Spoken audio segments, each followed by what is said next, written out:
இன்றைக்கி Sunday, no non veg, only veg menu தான் எங்கள் வீட்டில். இப்போ பார்த்திங்கன்னா வெங்காயம், தக்காளி, பாகற்காய் கட் பண்ணி வச்சுருக்கேன். பாகற்காய் தொக்கு செய்ய போகிறேன். அடுத்து பார்த்திங்கன்னா மஷ்ரூம் ஃப்ரை செய்ய போகிறேன். வெங்காயம் கொஞ்சம் கட் பண்ணி வச்சுருக்கேன். மஷ்ரூம் வந்து நல்லா வாஷ் பண்ணிவிட்டு அப்படியே வச்சுருக்கேன். இதை வந்து நான் சமைக்கும் போது கட் பண்ணிக்கலான்னு சொல்லிவிட்டு அப்படியே வச்சுட்டேன்.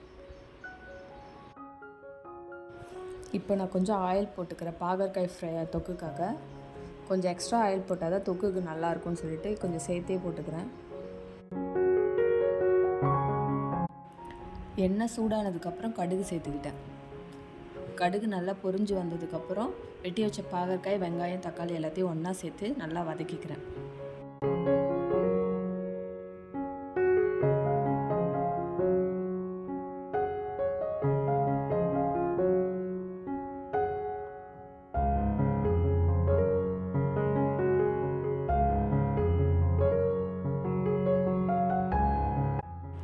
அடுத்து கொஞ்சமாக உப்பு சேர்த்து லைட்டாக கிளறி விட்டு மூடி போட்டு நல்லா வேக விட்டுட்டேன்.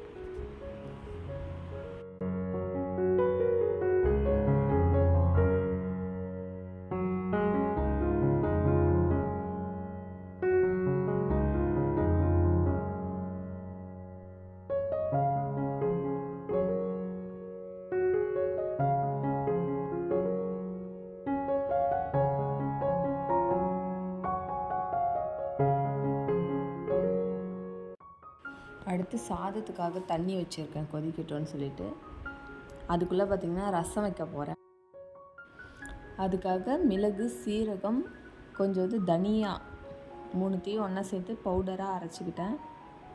மிக்ஸி ஜாரில் போட்டு அரைச்சேன், அரையலை. அதனால் வந்து பிளெண்டரில் போட்டு அரைச்சி பவுடர் பண்ணி எடுத்துக்கிட்டேன். கூடவே வந்து ஒரு கொஞ்சமாக பூண்டு பற்கள் சேர்த்து அதையும் சேர்த்து அரைச்சி எடுத்துக்கிட்டேன்.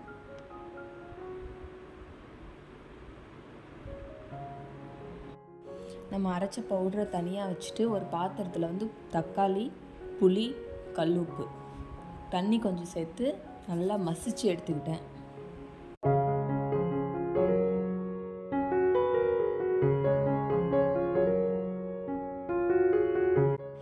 அதில் வந்து கொத்தமல்லி, பச்சை மிளகாய் கீரி போட்டிருக்கேன், மஞ்சத்தூள், அப்புறம் வந்து கொஞ்சமாக வெல்லம்.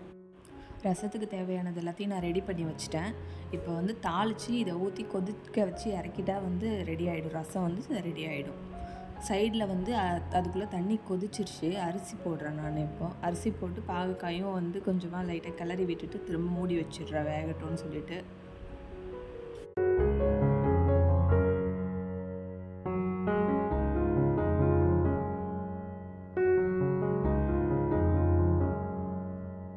இப்போ வந்து ரசம் தாளிச்சுக்கிறேன்.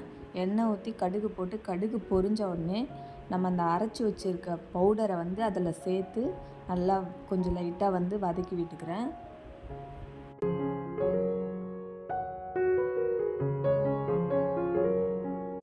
கூடவே கொஞ்சம் பெருங்காயம் சேர்த்து லைட்டாக கிளறி விட்டுக்கிறேன். இன்றைக்கி நான் காஞ்ச மிளகா சேர்க்கலை. ஏன்னா பச்சை மிளகாவோட காரமே போதுன்றதுனால நான் காஞ்ச மிளகா சேர்க்கலை.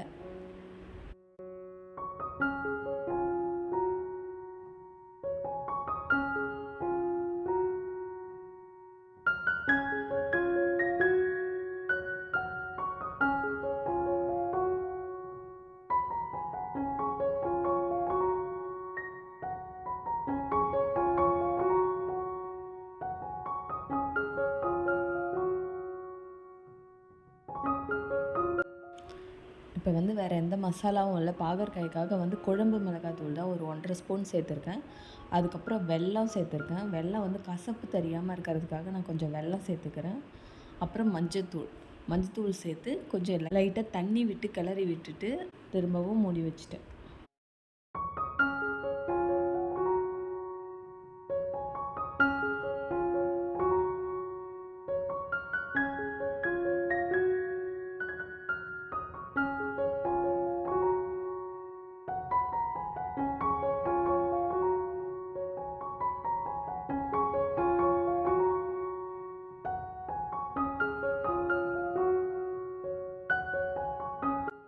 பாவக்காய் வந்து நல்லா வெந்துருச்சு. இப்போ கொஞ்சம் லைட்டாக புளி தண்ணியும் தேவையான அளவு உப்பும் சேர்த்து நல்லா தண்ணி ட்ரை ஆகிற வரைக்கும் நான் வந்து வதக்கிக்க போகிறேன். நான் முதல்ல ஆரம்பித்தது பாகக்காய் தான், ஆனால் கடைசியாக தான் முடிஞ்சுது. அதுக்குள்ளே நான் வந்து ரசமும் வந்து செஞ்சுட்டேன், சாதமும் வடித்து விட்டுட்டேன். பாவக்காய் சீக்கிரம் வெந்துடும், ஆனால் நல்லா வதங்கும் போது தான் அது வந்து கசப்பு தெரியாமல் இருக்கும். அதனால தான் இவ்வளோ நேரம். அடுத்து நான் மஷ்ரூம் ஃப்ரைக்காக கொஞ்சமாக எண்ணெய் சேர்த்துக்கிறேன். அடுத்து வெட்டி வச்ச மஷ்ரூம், வெங்காயம், ஒரு கொத்து கருவேப்பிலையை பொடியாக நறுக்கி வச்சுருக்கேன், எல்லாத்தையும் ஒன்றா சேர்த்துக்கிட்டேன். காளான்னா என் பையனுக்கு ரொம்ப பிடிக்கும், அதனால அவனும் வந்து என் கூட சேர்ந்து செஞ்சுட்டு இருந்தான்.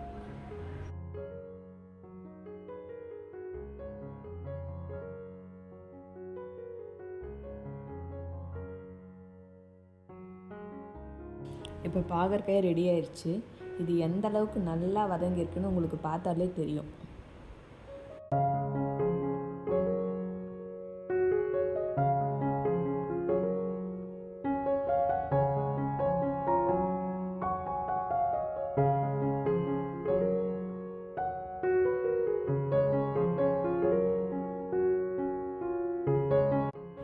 காளான் வந்து லைட்டாக வதங்கின உடனே நான் வந்து உப்பு, கறி மசாலா பவுடர், கொஞ்சமாக வந்து குழம்பு மிளகாய் தூள் சேர்த்துக்கிறேன்.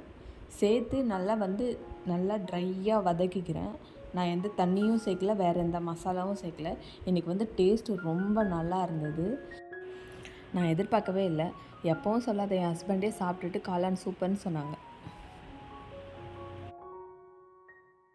இந்த பாராட்டுக்கு காரணம் என் பையன்தான். ஏன்னா அவன் தான் வந்து நான் தான் செய்வேன்னு சொல்லிட்டு காளான் ஃபுல்லாக அவன் தான் செஞ்சான். என்னென்ன பண்ணணும்னு மட்டும் பக்கத்தில் இருந்து நான் சொல்லிட்டு மட்டும்தான் இருந்தேன். அவன் தான் வந்து கடைசி வரைக்கும் நின்று செஞ்சுட்டு இருந்தான்.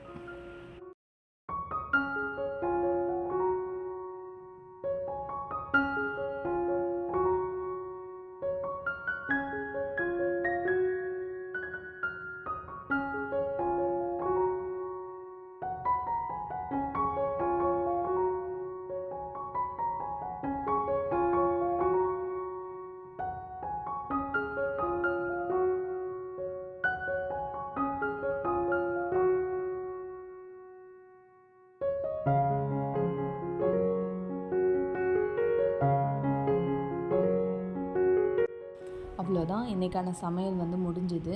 பாகற்காய் தொக்கு, காளான் ஃப்ரை, அப்புறம் ரசம், அப்புறம் வந்து ஒயிட் ரைஸ், அப்புறம் வந்து கூட தயிர். இன்றைக்கி எந்த டிஷ்ஷும் வந்து சொதப்பாமல் எல்லாமே நல்லா இருந்தது சாப்பிட்றதுக்கு. மஷ்ரூம் தான் வந்து வீட்டில் இருக்கிறவங்க எல்லாருமே சாப்பிட்டு பார்த்துட்டு ரொம்ப நல்லா இருக்குன்னு சொன்னாங்க. இந்த வீடியோ இதோட முடியுது. இந்த வீடியோ எப்படி இருந்ததுன்னு எனக்கு கமெண்ட்டில் சொல்லுங்கள்.